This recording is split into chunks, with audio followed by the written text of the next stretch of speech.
Berikutnya kami persilakan Pak Gani yang akan mengajukan pertanyaan dan akan dijawab oleh Kiai Haji Syarif Matnaji. Assalamualaikum. Ya, sudah nyala Pak. Assalamualaikum warahmatullahi wabarakatuh. Nama saya Waalaikumsalam Gani dari Jamaah Masjid Istihad. Saya mau menanyakan untuk tadi disampaikan oleh Pak Ustadz mengenai bahwa cara taman ada doa, ada meruqat ibadah dan berdoa dengan Al-Quran dan hadis. Jadi saya menanyakan bagaimana caranya agar doa kita itu diterima oleh Allah. Dan sesuai dengan Al-Quran dan hadis. Dan setelah itu apa yang kita lakukan setelah kita berdoa?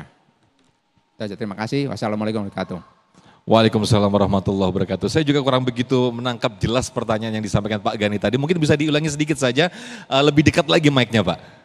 Bagaimana caranya kita berdoa yang benar agar doa kita diterima oleh Allah.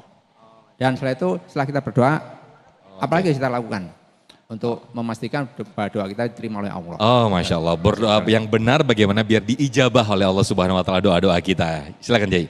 Nah, banyak sekali adab-adab dalam berdoa.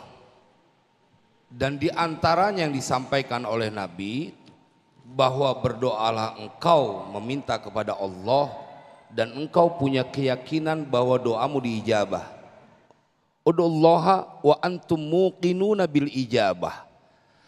Dalam keterangan lain diceritakan perlu ada ketika Nabi Musa alaihissalam diceritakan oleh Imam Ghazali dalam kitab Mukasyafatul Qulub, ngelihat ada seorang lelaki yang lagi berdoa nangis tapi belum dikabul-kabulin. Nabi Musa kemudian kesian sama nih orang, ya Allah kalau aku punya yang dia minta aku berikan. Gak tega Musa. Tapi kemudian ditegur Musa oleh Allah. Kau tidak tahu itu orang secara fisik sedang berdoa, tetapi hatinya sedang memikirkan hewan peliharaannya. Apa yang bisa kita simpulkan? Lisanmu boleh jadi berdoa, tetapi hatimu tidak fokus meminta kepada Allah. Tetapi kendati pun demikian, bahwa ada kabar gembira di dalam Al-Quran, Ud'uni astajib lakum. Berdoalah engkau, memintalah kepada aku, niscaya aku akan mengabulkan. Wa idza sa'alaka ibadi anni fa inni qarib ujibu da'watad da'i idza da'an falyastajibu li wal yu'minu bi la'allahum yarshudun. Ini juga menjadi kabar gembira tanpa menafikan bahwa ada etika, ada aturan ketika engkau meminta kepada Allah. Kita minta kepada manusia aja ada aturannya.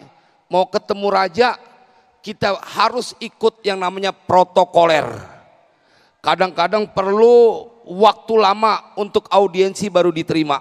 Tapi banyak orang sabar, nungguin, kenal, bahkan tidak sedikit mereka yang ngeluarin duit supaya dekat sama raja. Supaya dia dapat perhatian dari seorang raja.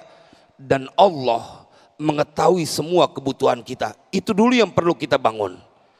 Bahwa setiap engkau berdoa meminta kepada Allah, maka kau tidak akan dibiarkan dalam kesulitan. Dalam penutup kitab Ihya Ulumuddin ditutup dengan sebuah kisah seorang ibu yang gak tega melihat anak kecil yang dia kepanasan, dirangkul dan dia lepaskan badannya ke dalam sungai yang ada airnya, saking sayangnya sama ini anak kecil.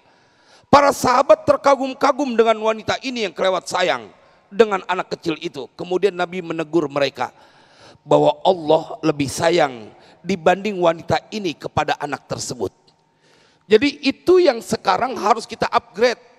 Karena banyak orang yang yakin dia kepada makhluk, tapi dia tidak bisa untuk yakin kepada Sang Khalik. Saya tanya sama Bapak dan Ibu, bila pada waktu bersamaan pengajian Damai Indonesiaku, kemudian Bapak Wali Kota ngundang ngasih orang setiap datang, nih contoh, setiap yang datang dikasih duit 200.000, kira-kira ngaji di sini apa ke rumah Bapak Wali Kota? Nah tuh ngomong langsung ke Bapak Wali Kota, Ustadz saya habis dari sono baru ngaji lagi, udah kelar. Artinya betapa kemudian kau tidak yakin dudukmu di sini akan mengangkat derajat. Jamaah, ini yang disampaikan dalam Al-Quran. Yarfa'illahu alladhina amanu minkum walladhina utul ilma darajat. Jadi tugas kita adalah minta penuh keyakinan dan Tuhan tidak akan kecewakan. Orang Yahudi, orang Nasrani nggak nyembah Allah minta diturutin, masa kita yang sholat, kita ruku sujud dibiarkan dalam kesusahan. Sepakat apa kagak? Keren, jadi tambah yakin. Baik, Masya Allah Kiai Syarif. Ini yang dikatakan oleh Allah bahwa aku lebih tahu dari apa yang engkau prasangka hambaku ya. Karena bisa jadi Allah itu memberikan jawaban doa-doanya bukan blok langsung begitu uang, tapi mungkin kesehatan kita, kemudahan urusan-urusan kita itu bisa jadi ijabah dari doa-doa yang selama Itulah ini. yang suka dilupakan oleh Nah makhluk. itu dia, Masya Allah. Baik, kita akan bahas lebih dalam lagi, lebih menarik lagi bersama guru-guru kita. Tetaplah bersama kami di Damai Indonesiaku.